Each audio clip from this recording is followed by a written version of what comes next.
Hi guys, welcome back to the channel for our second video. Today I thought it would be a good idea to rank all the books that I read in 2024.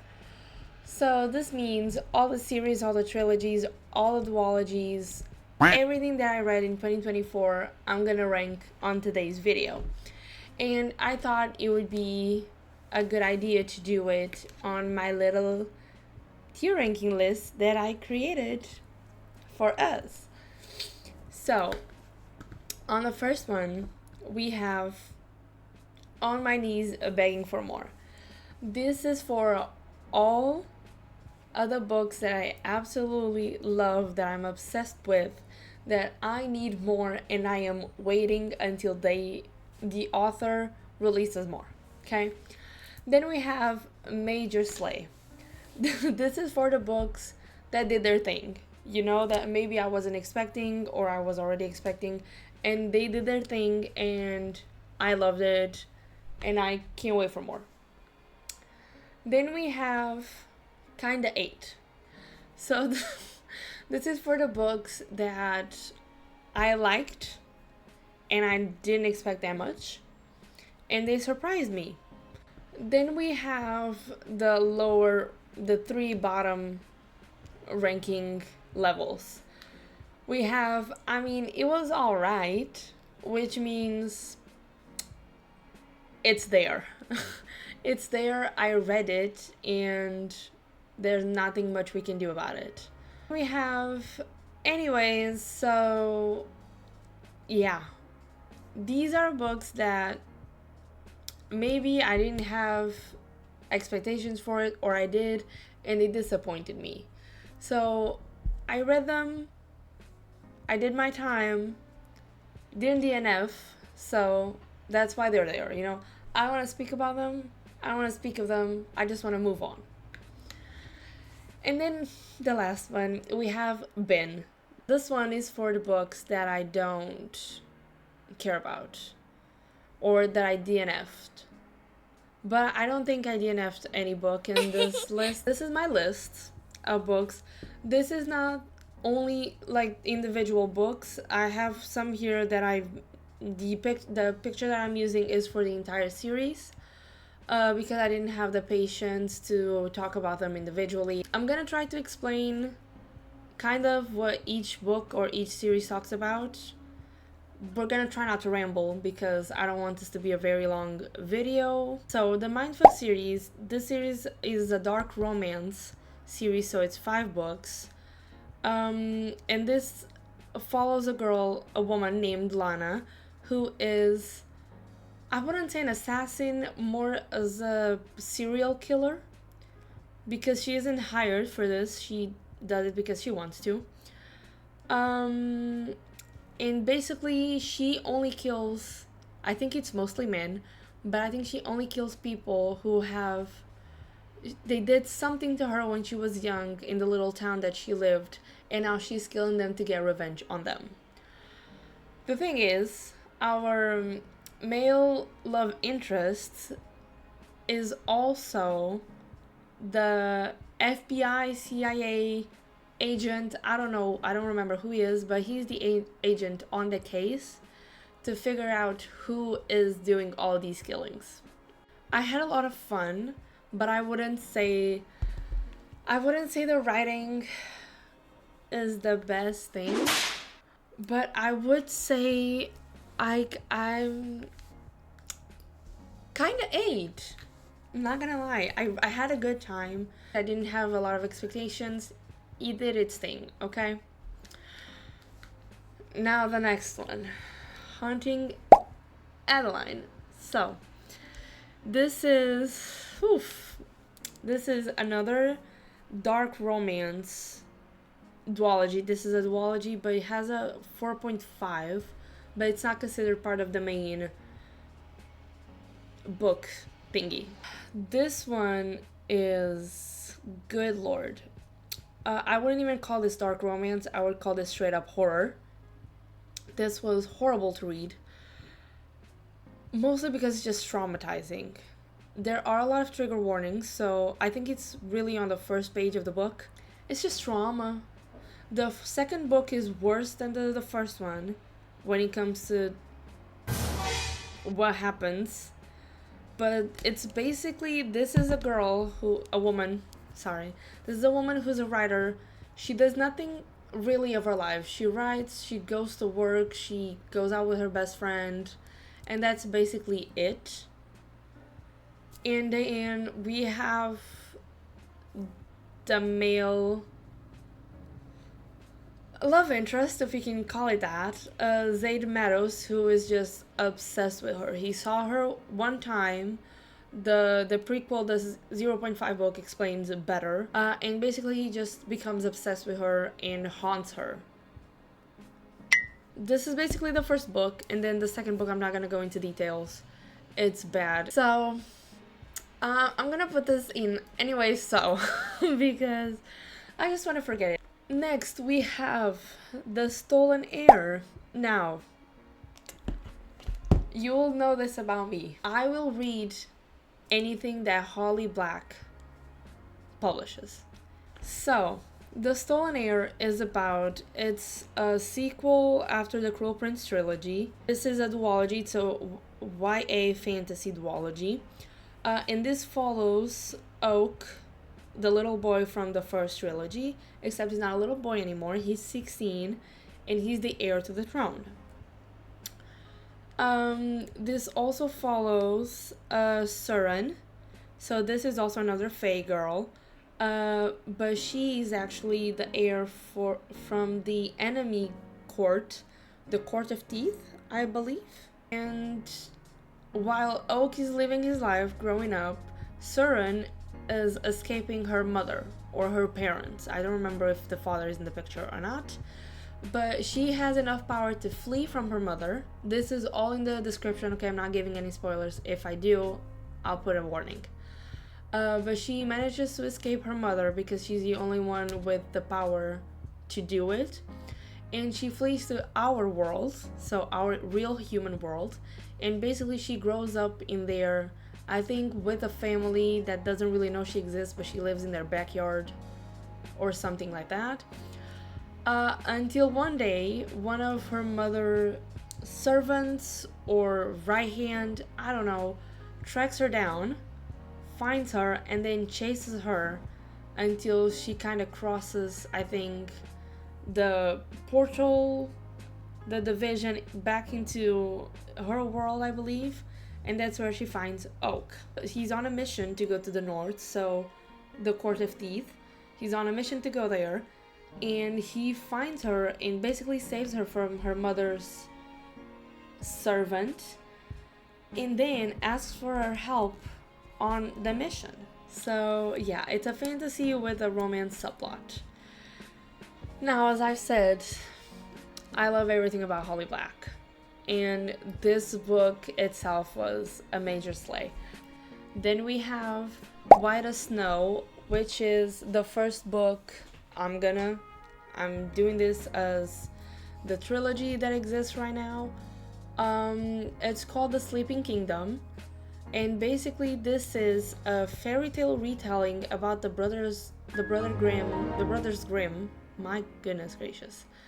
Fairy tales, so the ones that we know of from Disney, so Beauty and the Beast, Sleeping Beauty, Peter Pan, Hook, Cinderella Story, Jasmine, Rapunzel, The Princess and the Frog, all those exist in this world, and all of the stories are connected, but each book focuses a little bit more on a certain character. This is a little confusing because you have a lot of characters, you have a lot of background stories going around, but this woman writes so well. So I'm sorry, this is from Veronica Bond. She's the author of this trilogy. She writes so well. She writes so magically. It's like you are inside the story.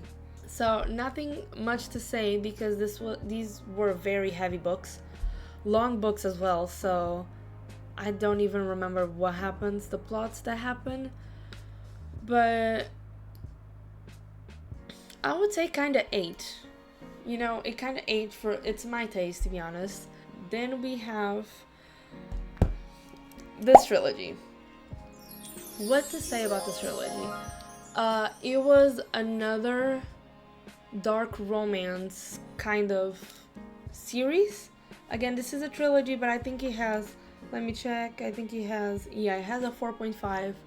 What was going on with me and dark romance in the beginning of the year? Because this was in March. It follows a woman named Winter, and basically she is a homeless woman. She basically goes to these places where she can eat and sleep because it's like a charity space. I don't really know what they're called. Basically, she goes there every day, and one day she encounters this man called Alex Volkov. Is that his name? No! Adrian. No, not Alex. Adrian Volkov. And basically this man is after her, and he wants her to be his dead wife. Stop it. Get some help. Yeah. That he offers her a job as his dead wife, and all she has to do is pretend to be her until a certain time, I think. But basically, things start getting really confusing. She accepts, of course, because this is a rich man, okay? I didn't tell you, but this man is in the New York Bratva? A mafia. It's a Russian mafia, I believe. And this man has power, this man is rich, okay? So obviously she accepts because she's a homeless woman. She has no house, she has no comfort, she has no safety. So she says yes, she accepts, she moves into his house. He has a little boy named Jeremy, who is a sweetheart. I love him. The problem is that Winter doesn't really know how to deal with his lifestyle of being a violent man from the mafia. So she kind of starts going a little cuckoo. She starts going a little crazy on the house. And it gets to the point, to this extreme point where she starts having hallucinations. And you, as a reader, you also don't know what the hell is going on. This is a very confusing trilogy, let me tell you this. Okay? And even worse, she is seeing the ghost of his dead wife. Okay? So this woman is going crazy, this woman is going cuckoo, and that's basically how the story progresses. It's her trying to escape the bargain she made with this very powerful, very rich man, and very dangerous. This is sort of a little bit like the Mindfuck series. This is not, the writing's not the best, it's not horrible, it did its thing. It was alright, okay? It's there. We have, I love this trilogy. Then we have As Good as Dead. So this is the third book on a trilogy of The Good Girl's Guide to Murder. And this trilogy did something to me that I did not think it could do. So this trilogy is about a girl named Pip, who, for her final project, decides to open up a murder investigation. So basically, Andy Bell was a teenage girl that was murdered by her boyfriend named Sal Cinch. I'm so sorry, I don't know how to pronounce his name. And then Sal Cinch, the boyfriend, killed himself. The problem with our little Pip is that she doesn't really believe that's what happened, because she knew Sal since she was a little kid, and she isn't capable of accepting that he murdered Andy Bell. So she decides to investigate by herself and to discover what really happened, if there was something that actually happened besides what we know as a truth. And for that, she joins Ravi Cinch, Sal's little brother. Okay, now this book, listen, loved the 2 books, but this third book caused me anxiety like you've never seen. Okay, this book made me into such a paranoid person. I would be reading on my bed or whatever it was, and every time I heard a noise, I don't care if it was my cat, I don't care if it was my dog, if I was reading that book on my bed and I was alone at home and I heard a noise, I would snap that book shut and I would stare at my door for at least a whole minute, just listening to that sound again to see if I didn't hear steps, to see if I didn't hear anything out of the normal. That's how crazy this book made me. Anything that Holly Jackson writes, I'm getting it. Okay? I've read this trilogy. I want to read The Disappearance of Rachel Price, and I want to read Five Survive. So next we have the Bridgerton series of books. This is... We have a show now. We have a show out on Netflix, and it's amazing, and it's the reason why I wanted to read the books, because I love the show. Basically, this books and the show follows a family called Bridgerton. It follows the children of Violet and Edmund Bridgerton. This is a historical romance, adult fiction. I'm not going to talk about them individually, but each book follows a sibling. So this one is Daphne, this one is Anthony, this one is Benedict. I'm gonna say, just like the first season, kinda ate. It was good. Not much different from the first season. And then we have The Viscount Who Loved Me. This was a major slay. Just like the second season of the show. It was fantastic. And then we have... not Colin's book, because Colin's book is actually the fourth book, but they switched. This one is just on my knees begging for more. I love Benedict and I love Sophie. Is this man a little toxic? In the book, absolutely he is. I wanted to strangle him sometimes. But their story was so captivating. It's a Cinderella retelling. There were so many scenes that I was laughing. And then there were so many scenes that I wanted to slap the shit out of... Whoops. I wanted to slap Benedict, okay? I don't know how they're gonna do it in the show, if he's gonna be a little of an asshole like he is in the book. But I can't wait. Okay, next we have... this book. This is Legendary. It's the second book on the trilogy of Caraval by Stephanie Garber. So this is a trilogy. This is a fantasy... I don't know if you hear the sirens, but good lord. Anyways, this is a trilogy of a YA fantasy trilogy that follows two sisters, Scarlett and Tella. And basically the two of them, mostly Scarlett, are obsessed with this performance of Caraval. It's kind of a circus, but it's not. It's a performance, it's a game where nothing is real but everything is real. And you don't know it. So Scarlett has been obsessed with it since she was a child, and when they reach 18, 17, I don't know, young adult level, Tella takes Scarlett to see this performance by Legend, which is the organizer of Caraval. The issue is, the second they set foot on the place where Caraval is being done in, Tella is kidnapped. And then we find out that Tella is actually the prize of the season's Caraval. And basically whoever finds Stella wins the game. And I think they get a wish from Legend himself. I loved Caraval, the first book. I loved Scarlett, I loved Julian. And then I picked up this book. And I gotta say... this is a hard one because, listen, I love Stephanie Garber and I love the world she builds and I love the way she writes. It's magical. My issue is that it's on Tella's POV. So the first book is on Scarlett's POV and this one is on Tella's POV. I can't stand Tella. Now, this is not to say that I don't love her. I like her. Slightly. A little bit. I just don't love her when compared to Scarlett.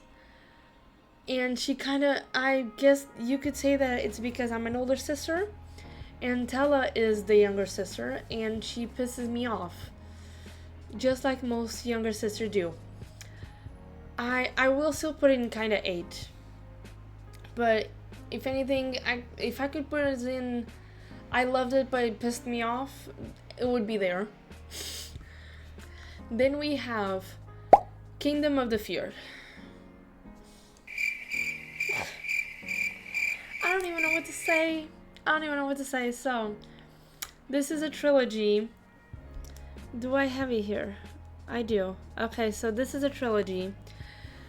It's a YA. Well, actually, the first book is YA fantasy. Second book, 4, so second and third book is new adult fantasy. Okay, so beware. This is, again, a book about two sisters, but these ones are witches. So they're twins, they're twin sisters who are witches, and they live in the human world disguised, so nobody knows they're witches. But then, one day, I think Vittoria, so you have Amelia and Vittoria, and one day Vittoria misses a dinner or a meal, and Amelia gets worried. She starts stressing out because Vittoria is nowhere to be seen, and then Amelia finds Vittoria's body in a church. And now that Vittoria is dead, Amelia wants revenge. And because she wants revenge, she decides to make a deal or a pact with a Prince of Hell. And the Prince of Hell is one of the wicked. There's the plot of the book. And to be honest, I don't know what the hell happens in the next 2 books. I read the second one. I hated it. If the second one was here, it would be in the bin. This one might also be in the bin. I don't know. No, I think I'm gonna put it, as I said, I don't think any book in here is gonna be in the bin. I'm gonna put this one in anyways, so. Because I read it, I'm free of the shackles of this trilogy, I'm done with it, I don't want to read it anymore, I don't even want to look at it. This was actually a slutty read that I did with a friend, with one of my besties. Actually, she also has an Instagram book page, so here's her handle if you want to follow her there. But yeah, this was a slutty read that I did with her, and we both loved the first book so much. We bought it at the same time, we read it at the same time. Oh, by the way, a slutty read, I'm talking about this thing you don't know. A slutty read is, well, it's when we read together. It's like our book club. And Kingdom of the Wicked was one of them. And we loved it so much that when the second one came out, we bought it. Again, she bought it, and then like a week later, I bought it. We read it at the same time. We hated that book. We hated the second book so much that this third one came out, and we didn't buy it until like months later. And then we bought it. She started reading it, and then I started reading it a little bit later because we went on vacation together, and that's where we read it. And I still finished first because she couldn't pick it up again. Now, okay. Whew, we're gonna get to Chestnut Springs. And listen, I don't think there was a series that I loved more this last year, in 2024. This series was it. This was my cup of tea. This was the cherry on top, the icing on a cake, whatever you want to call it. This series brought me back to life. The best series that I read this year. This is a romance. Shocking, I know. But this is only romance. This is a romance, new adults. It has smut. It's more than 18. Okay? Kind of follows the Ethan family. So we have 3 brothers, and then we have 2 friends of the brothers.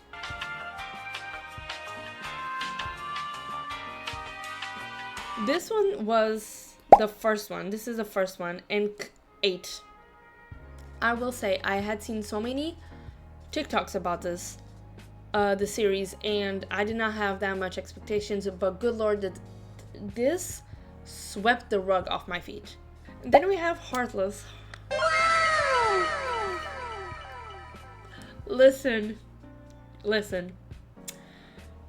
Remember when I told you that I'm an older sister? It means that I love older siblings in general, men or women. This one was...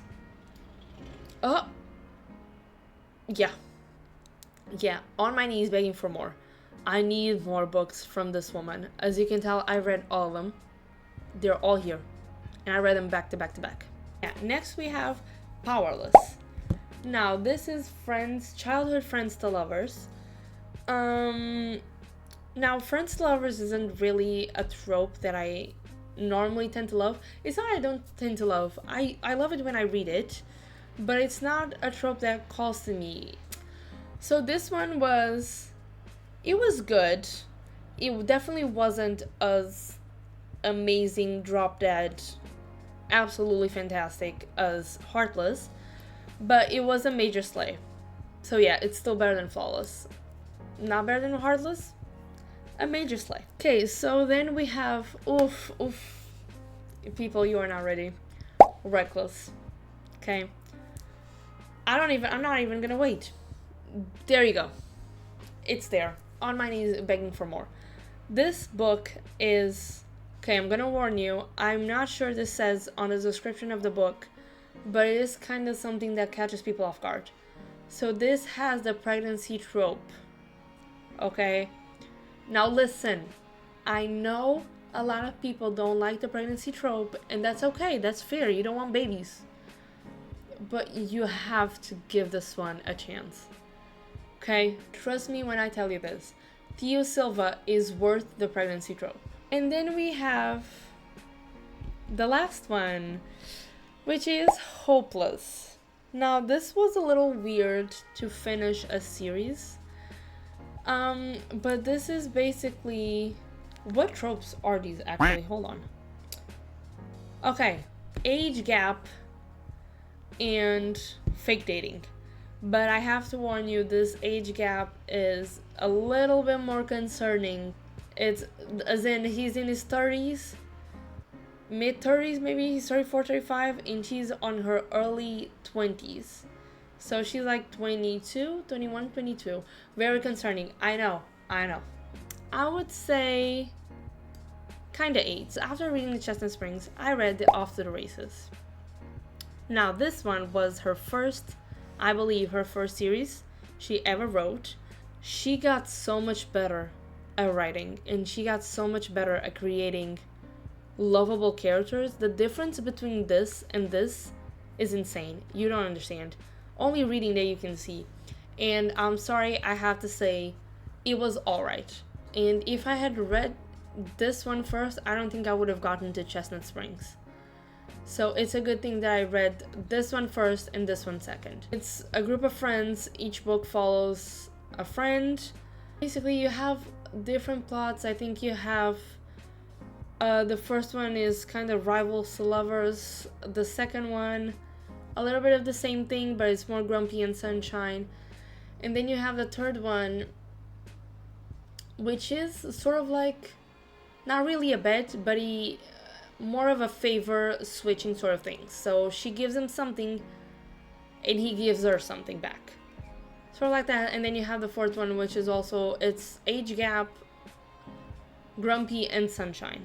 And then we have the Rose Hill, that is also a series, but I think only these two are out. I don't know about the third one. This is honestly, I don't know, but I'm just gonna put the two of them already here. On my knees begging for more, and I'm begging, I'm asking, please, Elsie Silver, I need you to write more because I need them on my hands. But basically, this is, again, a little bit countryside, but not as much as all these ones, because the first one is about Ford Grant, which is Willis, so from Heartless, older brother. And he moves to the Rose Hill because he wants to open, he's a producer, he's a music producer, and he wants to open his company there because it's where he grew up. And then you have, what is her name? Let me see if I can find it. Rosie, I believe it's the girl's name. Rosie, again, they're kind of like, not rival, but childhood bickering to lovers. Okay, so they bickered a lot when they were kids, and then they grew up and they fall in love with each other. I will warn you though, this series is, I think, specifically with single parents. So Fort Grant is a single parent. He's a single dad. He has a daughter called Cora. And it's basically this whole thing. That's it. Really funny. The characters are so lovable. They're so complex and they have so many layers. And it's just all around. Seriously, you're gonna laugh, cry all your way there. It's absolutely amazing. And then you have Wild Eyes. This follows Rosie's older brother, and he is the father of 2 twins. Our female love interest, though, is called Skylar, and she is this pop star celebrity. I think she's a singer, who has suffered a scandal recently. And because she has suffered a scandal, she is running away from it, and she's going down low. Is that the word? Basically, she's kind of hiding from the public eye until the scandal blows over. So, both perfection. Now, we have finale. And I think I'm gonna put it here. And there's really not much I can tell you without spoilers. And then we have... Oh lord. Okay, I'm kind of scared to talk about this one. So this is a sequel series, sequel spin-off, I think more spin-off, of Caraval. So this is a young adult fantasy book, trilogy actually. And this one follows Jax, which is a character that shows up in Legendary and continues throughout finale. And it follows him and follows a little sweetheart of a girl called Evangeline Fox.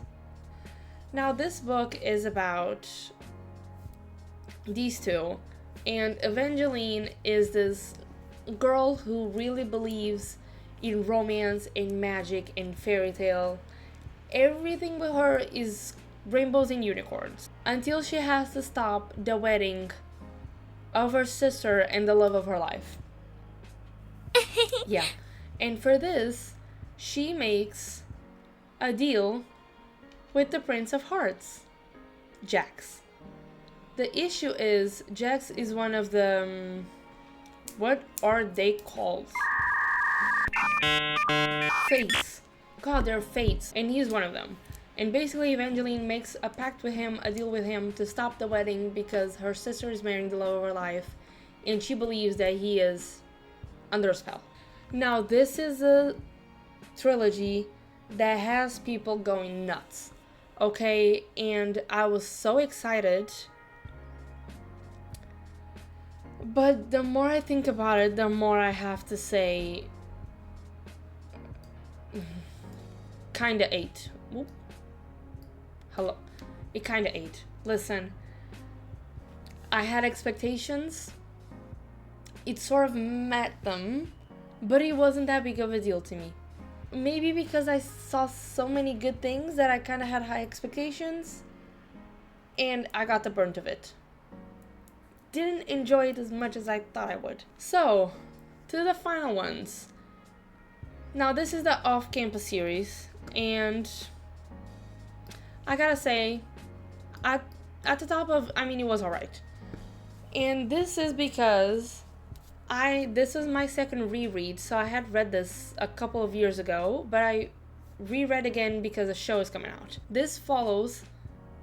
Each book follows a different couple, and this is a group of friends who fall in love with their ladies. Okay, this is a sports book, so this is about hockey. This is hockey romance.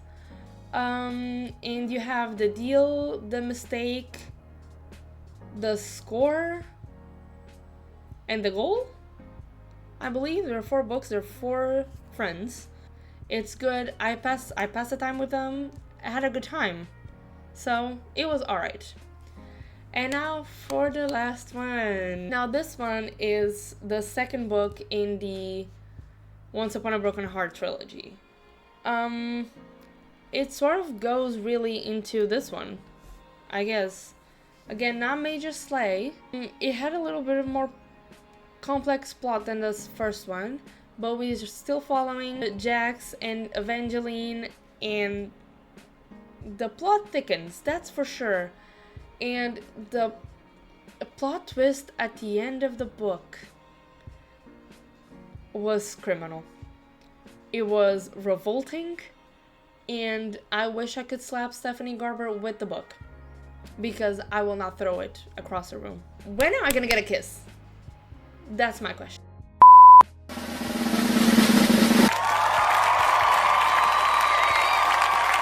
So yeah, we are done with our ranking. See, I told you none was gonna go to the bin. So please tell me in the comments what you think of it. If you agree, if you don't disagree, how would you put it? And yeah, again, leave recommendations of books that you think I might like based on the books that I've read in 2024. Here are my book socials. Actually, I'm still gonna put my name in here, but last video after I went to check, Goodreads and Fable don't really allow you to search by usernames, so I think I'm gonna leave the link also in the description down below. Like, comment, subscribe if you want to see more videos of me, and I guess I'll see you next video. Bye!